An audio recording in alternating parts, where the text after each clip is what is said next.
It's Wednesday, November 2nd, and this is your coffee break on the HAN Network. I'm Kate Czaplinski with the latest local news today, including a police officer who just appeared on an A&E TV show charged in a domestic incident, a dentist charged with sexual assault, and on a much lighter note, some Fairfield mombies dancing in the street recently. Frank Granito will have a Nutmeg sports update with highlights from an exciting night in FCAC sports. He'll also have a look at the forecast, and Donald Eng joins us later with a look back on this day in history. But first, a Bridgeport police sergeant featured on a live-action A&E network police show has been arrested by Trumbull police following a domestic incident involving her former boyfriend. According to reports, 33-year-old Stacy Lyons was arrested at her home in Shelton early Sunday morning. She was charged with disorderly conduct and released for a court appearance Monday. Trumbull police said they received a call from a Trumbull man reporting an altercation with his ex-girlfriend. He told police he had gone out for the evening and returned home with a female friend. He said Lyons arrived at his home and a verbal altercation ensued, which then escalated into a physical one. Trumbull police went to Lyons' house and spoke to her, and she said that the couple had not broken up, and she got upset when he learned that he was with another woman. According to multiple reports, Lyons has been reassigned to desk duty pending further investigation and has surrendered her service weapon and 2 other guns. Lyons was recently featured in the premiere episode of the A&E real-time police show Live PD, including one segment when she responded to a domestic violence complaint and spoke about the lingering effects of domestic violence and assisted in confiscating 3 guns from a domestic violence suspect. That episode aired last Friday night. And a Milford man was arrested October 28th after allegedly biting a police officer. On October 28th, Milford police responded to the Milford Housing Authority office to try to take custody of 34-year-old Michael Pelletier of DeMayo Drive regarding an active warrant for his arrest. Pelletier refused officers' instructions that he was under arrest and began swinging his arms, telling officers that he was not going with them. A struggle ensued, resulting in Pelletier biting one of the officers on the hand. Officers were able to detain him and take him into custody. He's charged with breach of peace, interfering with an officer, and assault on a police officer. He was held on a $5,000 bond for a court appearance on October 31st. And Kyle Navin, accused of fatally shooting his parents after they threatened to cut him out of their will, appeared in court yesterday briefly and will face a very serious decision when he comes back to court in December. Hearst, Connecticut media reports that during a brief hearing, Superior Court Judge Robert Devlin told the 28-year-old Navin and his lawyer, Eugene Riccio, that on December 1st, he will ask Navin if he wants to accept a plea bargain or go to trial. Navin is charged with 2 counts of murder and 1 count of murder under special circumstances, which carries the maximum term of life in prison without release. The operations manager of his father's Easton Garbage Collection Company, Navin is accused of separately shooting his parents to death and later hiding their bodies under debris in a friend's yard in Weston. Navin's girlfriend, 31-year-old Jennifer Valiente, who he met when they were both students at Staples High School, is also charged with conspiracy to commit murder and hindering prosecution for allegedly helping him plan and cover up his parents' deaths. And in other news, the McKinley School in Fairfield is closed for the 2nd day in a row today after a concern about a chemical accidentally put in the hot water system. Superintendent Dr. Stephen Tracy said staff will continue to clean and test the water system in the wake of the accidental introduction of an anti-corrosion chemical into the hot water system on Monday.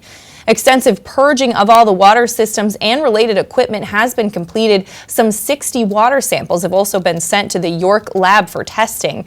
They anticipate receiving the results of the testing by the end of the day today, and if the results come back clean, school will reopen on Thursday. The decision to keep the school closed while they await the results of that independent testing was made in collaboration with Fairfield's Director of Health. The school is also consulted with the Connecticut Department of Public Health and the Aquarian Water Company. And a Meriden dentist faces sexual assault charges. Meriden police say that on October 28th, Jeffrey Crowling was arrested and charged with sexual assault in the 4th degree for the 3rd time in 2 months.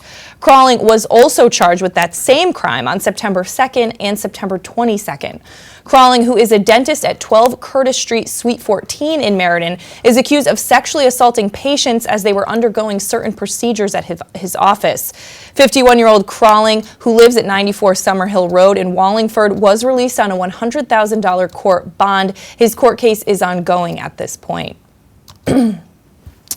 And credit card skimmers used to steal personal and financial information were discovered in a store at the Danbury Fair Mall, according to police. WFSB reports that the skimmers were found on payment machines in Primark. They said Primark has been fully cooperating with them and federal authorities ever since that discovery. Police said skimmers are devices typically used to steal users' card data through the card's magnetic strip. They've since been removed. Anyone who shopped at the store is urged to review their credit and debit card statements, and if they see any unusual charges, they should contact their credit card company. And NBC Connecticut reports that an Ansonia man accused of pointing a gun at someone on Interstate 84 in Waterbury has been arrested, and police say they found a gun in the car. Someone called 911 at about 11:45 in the morning on Tuesday and said someone had pointed a gun at him or her on I-84 East in the area of Exit 23 in Waterbury, and that the person stayed on the phone until state troopers stopped the suspect's vehicle near Exit 33 in Plainville. Police identified that suspect as 31-year-old William Purrow of Ansonia and said they found a handgun under the front passenger seat of his car. He was arrested and charged with reckless endangerment and third-degree assault with a dangerous instrument. But we are going to switch gears now and throw it over to Frank Granito for a look at the forecast. Frank. Thank you, Kate. Should be a great fall day. Absolutely beautiful outside now with temperatures jumping back up into the 60s. We have an expected high of 66 for today. Partly sunny skies this afternoon with a light breeze, and then mostly cloudy this evening. Very humid overnight, though, with temperatures in the upper 50s as cloud cover continues to increase and temperatures on the rise heading into Thursday. Thursday will be the warmest day of the week with temperatures reaching as high as 70 degrees. Cloudy and muggy for most of the afternoon. There is a chance for a couple of showers and a passing thunderstorm. Partly cloudy overnight, and temperatures should cool back down for a football Friday around the FCIAC. And mostly sunny Friday with an expected high of 55.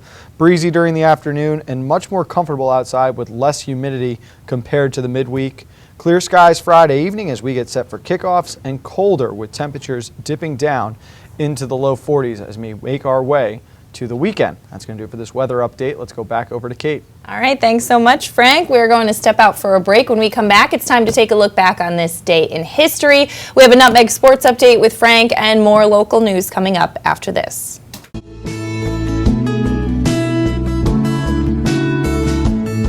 This is now 44 years I've been in this business.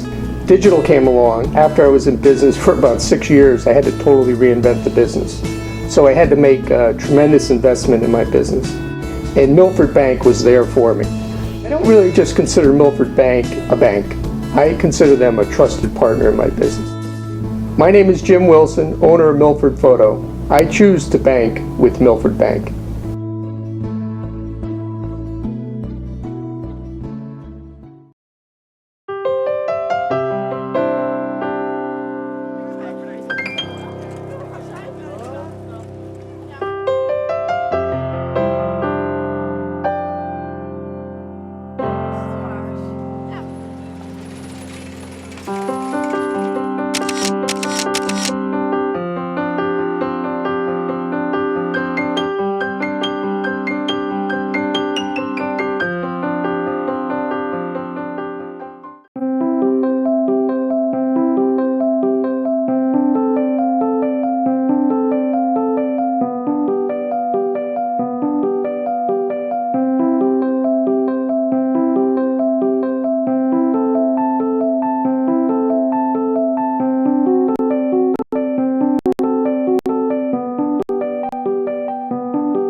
The leaves are changing, water temps dropping, and the sun is setting a little earlier each day. But there's still a lot of great boating, fishing, and coast time left before we see the first snow. And above all, remember, it's always summer at the Dock Shop. With loads of new fishing tackle and accessories, clothing, jewelry, and home decor, the Dock Shop is just what you need when you start to feel that New England autumn chill. Boater, beach bum, fisherman, or simply love the New England coast, this is a unique place to shop. The Dock Shop, 51 Tokenique Road, Darien, 609 Riverside Avenue, Westport, dockshop.com. This fall, explore the beautiful landscape enhanced by the architectural design and art at the Philip Johnson Glass House in New Canaan. Open for the season now through November 30th, the Glass House is a National Trust historic site that sits on 49 acres of pastoral landscape, comprised of 14 total structures, and a permanent collection of 20th century painting and sculpture, as well as temporary exhibitions. Tours are available on Sunday, Monday, and Thursdays through Saturdays. Advance reservations are recommended. Visit theglasshouse.org for more information and to get your tickets. I'm Frank Granito. And I'm Donald Ing for the HAN Network. Tune in to Nutmeg Sports Monday through Thursday, where we bring you all the top stories from Connecticut sports. From highlights to player interviews and expert analysis, no one gets you closer to Connecticut's games than Nutmeg Sports. Nutmeg Sports, now Monday through Thursday at 2 p.m. on the HAN Network.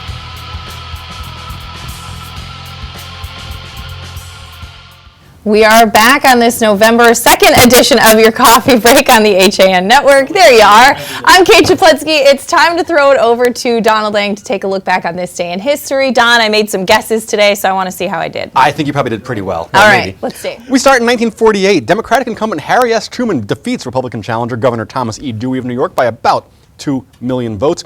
Polls had shown Dewey so far ahead that the Chicago Tribune's early edition had perhaps the biggest newspaper oopsie in history. To 1959 we go. The 21 game show contestant Charles Van Doren admits to Congress that he had been given questions and answers in advance. If you haven't seen the movie, by the way, based on that, you should. It's a really good one. The admission shocked the nation with the realization that what you see on television is sometimes a little bit manipulated. Shocked, I say. 1983, President Ronald Reagan signs a bill creating Martin Luther King Day. All 50 states now observe the holiday, but it took a while, and some still combine it with other observances. For example, Arizona, Idaho, and New Hampshire celebrate the holiday as part of a general civil rights day. And believe it or not, Alabama, Arkansas, and Mississippi celebrate King and Robert E. Lee on the same day. Finally, now we go to 1947 in California for this. And then he kind of casually turned to me and he told me to put the flaps down 15 degrees, and that's takeoff position.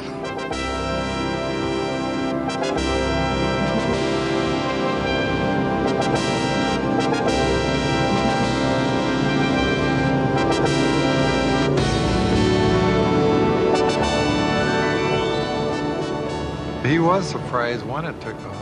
And he recovered rapidly from the surprise and executed a beautiful landing. But his first words when we hit the water was, "Boy, those flaps balloon this thing." Yes, that was Howard Hughes at the control for the only flight of the Hughes H-4 Hercules, also called the Spruce Goose. It was the largest fixed-wing aircraft ever built and originally envisioned as a transport capable of carrying 600 soldiers across the Atlantic. Development work took so long that the war was over before the plane was built. It only flew that one time for a mile at about a height of 70 feet. Hughes maintained a full-time crew of 300 workers to keep the plane in flying condition until his death in 1976. As you look back in history for today, November 2nd, and I'm Donald Ing. All right, Don. Well, we should also say on this day in history, you could tell us how many years ago you were born. So, yeah, you want to let us in on that? Yeah, this day in history, 1972. Donald Ing born. No video of that one, by the way. Thank you. Thank goodness. All right. All right, Don. Thank you so much. Getting back to some more news today, the Ridgefield Board of Selectmen held a special meeting Monday night following a presentation from retail and parking task force consultants Lair Albuchon and Penny Wicke, who've been studying the downtown commercial district for the last 2 years. Arnold Light, a chairman of the town's Economic Development Commission, urged the selectmen to consider creating a new position, a full-time person to oversee economic development, projects, and grant writing. He said that they'll be making a supplemental recommendation to the Board of Selectmen, and they think the position should start in January and be part of the budget. Light was not alone in thinking that the first step of the process should be creating a position and hiring somebody as soon as possible. Dick Moshe, representing the Ridgefield Parking Authority, said that new job wouldn't be an easy sell to taxpayers. They said the range of salaries for such a position is wide-ranging, the lowest being $32,000 a year, the highest $125,000 a year. But there's a lot more on that story at theridgefieldpress.com. Let's start over to Frank Granito. Frank, it was a really busy but exciting night for the HAN network. Very busy throughout the entire conference. We had 4 sports in action yesterday in pursuit of the FCAC title. The HAN network was live at Fairfield Ludlow for the boys soccer semifinals and Bryan McMahon for field hockey throughout the evening. Let's start with boys soccer, and in the first semifinal game it was Trumbull holding off a late Danbury run to secure a 3-2 win and advance to the championship game tomorrow night. Trumbull's Matt Restrepo, Jason Weinstein, and Thang Dow scored for the Eagles, and Jonathan Campbell made a last-second save to preserve Trumbull's undefeated season and earn a chance to play for the conference title for the first time since 2011. Let's take a look at some of that action. A few surrendering 36 goals, which is good enough for 2.11 goals against. They are the only team as this one fired towards the net. It's in! Number 22, Matthew Restrepo. This one played into the box. Nascimento comes. 2 minutes later, it's Nascimento. This year when you won 4-1. As they've got an opportunity here coming up on the through ball. Shot towards the net, and it's in again.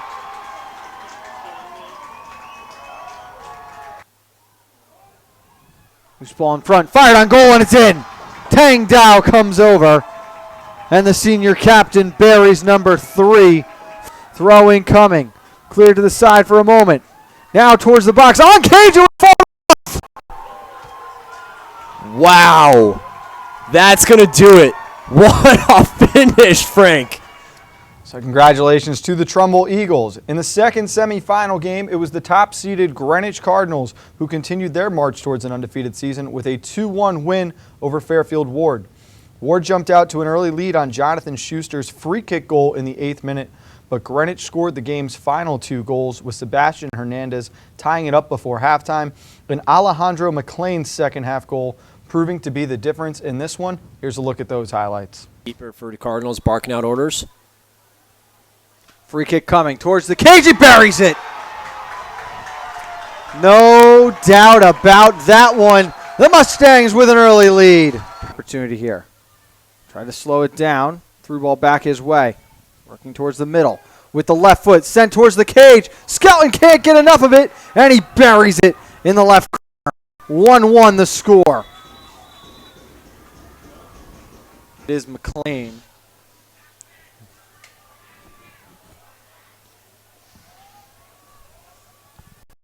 Alejandro McLean, the senior. Shot towards the right side. He buried it.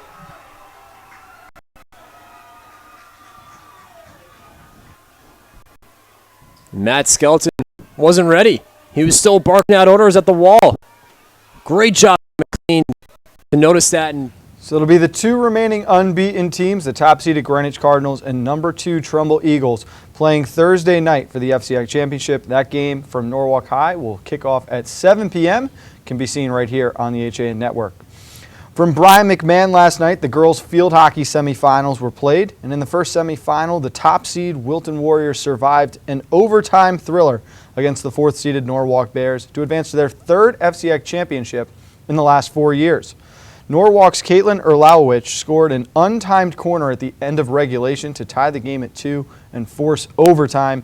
But with just under a minute remaining in that overtime, Delaney Chase broke through for the Warriors and sent Wilton to the next round. Here's a look at that game. Goals from these excellent opportunities. Here's Rosen on the insert. To Ward. To Caroline Farrow, and she scores.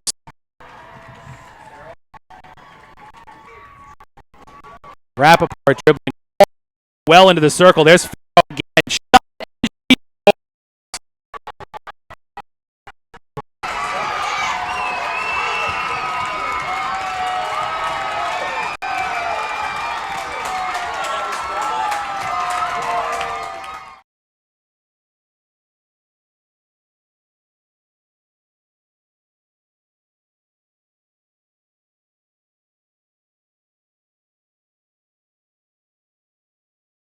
Stopped away by Likely.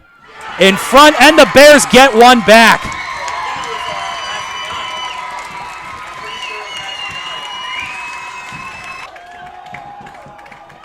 Regulation has expired. Here's Mirabile. To the top to Yurlowicz. Yurlowicz, the big shot, and she scores!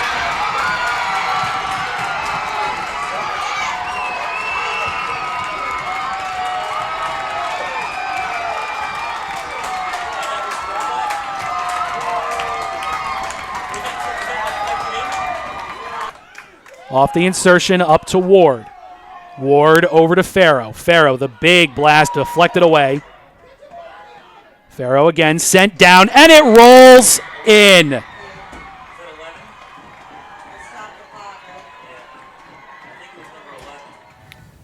In the second semifinal game, it was Staples' Megan Johnson who scored twice for the Wreckers as number two Staples finally beat Darien, knocking off the third-seeded Blue Wave.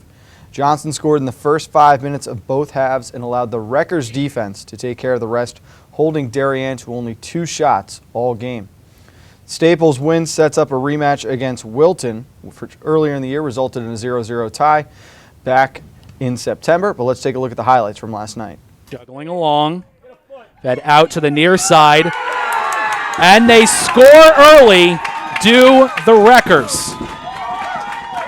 Looked to me like it was number 9, Gabby Vega, who finally got the stick on it. Now the inbounds to Giannunzio. Giannunzio feeds across to the top of the circle. The shot is, and there it is. Abby Hancock ties us up. 21-58. Kirby on the reset. Ball rolls into the circle.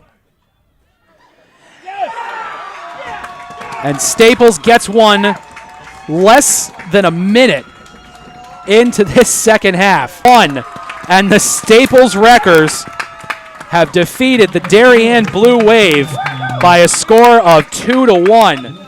So tomorrow night it will be Staples and Wilton from Brian McMahon. That game is set to start at 7 o'clock. We will have coverage on WiltonBolton.com and DarienTimes.com. In other action last night, girls soccer semifinals, you had number 1 St. Joe's shutting out Wilton 3-0.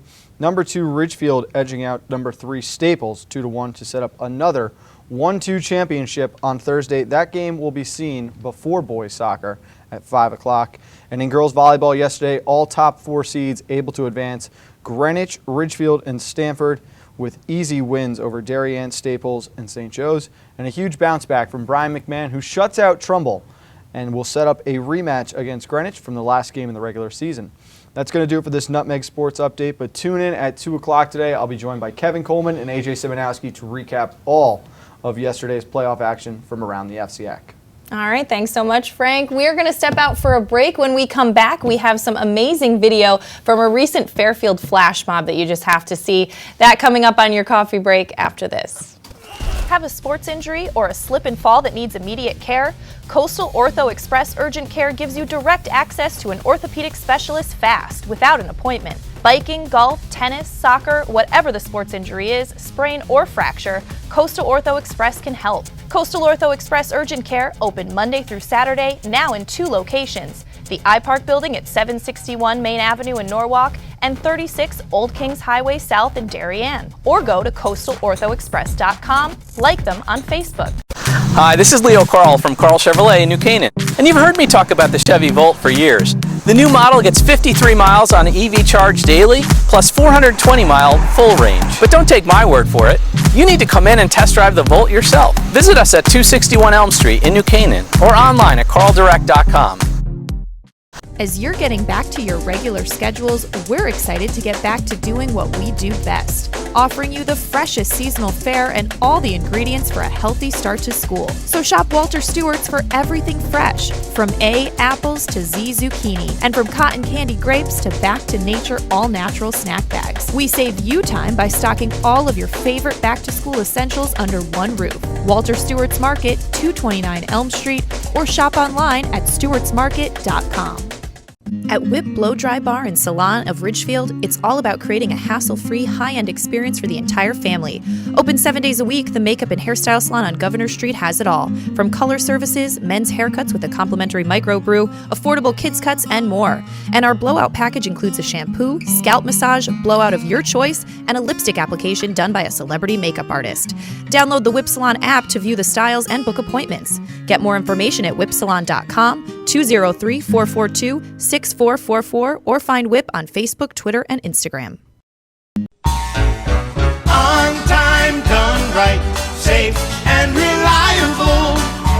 MrHandymanCT.com.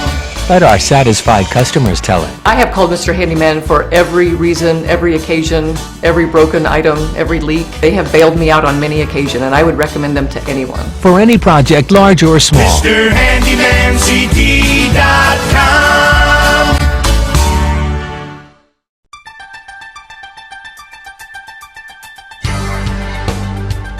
On Election Day in Connecticut, the HAN network has you covered with real-time results and analysis. Will your town vote for Trump or for Clinton? And who will be representing you in Hartford and in Washington, D.C.? HAN's news reporters and editors will be out in the field talking to the candidates, collecting results, and we'll be breaking it all down on air with live local analysis you won't find anywhere else. Watch Connecticut Election Night 2016 live starting at 8 p.m. on HAN.network. We're back on this Wednesday edition of your Coffee Break on the HAN Network. I'm Kate Czaplinski, following several local news stories, including that the Stamford Animal Control Center has found a possible pet snake on Cold Spring Road this week. Officials said the snake appears to be someone's pet that somehow got lost. The animal was being treated Wednesday for an infection. Anyone with information about 203-7437. And the New Britain Superior Court has ruled in favor of the town of Darien in a case challenging the Planning and Zoning Commission's handling of a proposed apartment complex with affordable housing. Darien residents Christopher and Margaret Stefanoni first brought their case against the town 5 years ago after the commission denied an application for a 16-unit apartment complex with 5 units of affordable housing at 57 Hoyt Street. Multiple court decisions and updated applications were rendered over those years, with the commission eventually agreeing to the construction of a complex with 6 to 8 units with certain considerations. The Superior Court dismissed the Stefanoni's most recent appeal on October 26th, finding that the town was justified in reducing the size of the development.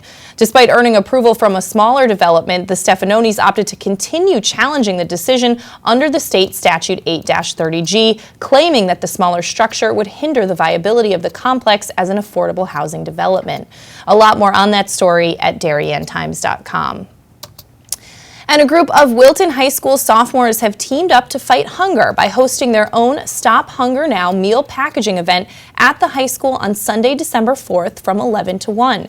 Superintendent Kevin Smith praised the 3 sophomores spearheading the event, Lily Kempner, Ava Kaplan, and Zoe Weiss, during a Board of Education meeting recently. Smith congratulated and thanked the trio, who as freshmen last year noticed that there didn't seem to be too many class events for freshmen and sophomores.